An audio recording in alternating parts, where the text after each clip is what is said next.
Hi everyone, today we have Ms. Sachi Athri, who is a senior architect, here with us at our Ozone Experience Center at MG Road. What strategies do you use to ensure the final design meets the client's expectations? There are two processes. That one is what is the client wanting. Second, as an architect, you have to guide them. What sometimes they don't even know what they want.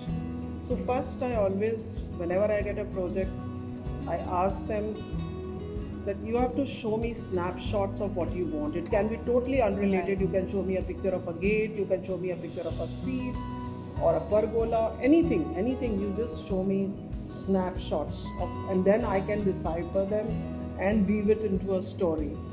So the client, you have to keep educating them. Mostly they don't know their own mind. They'll tell you, I want this style and all, but then you tell them, no, you have a very small kid, he'll slip on it.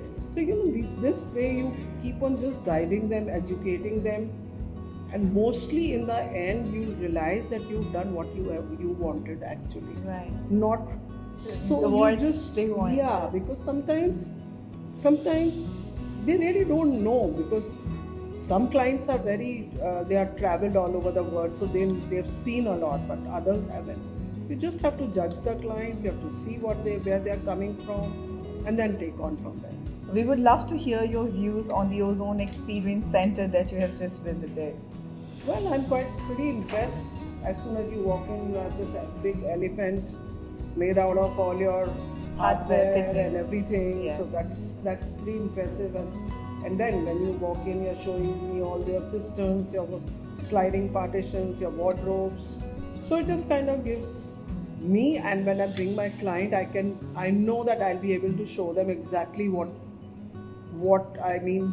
I mean, the wow moment is there, but behind the wow moment, there has to be a workable system. Right. So that's what this place would give me an opportunity to bring my clients to.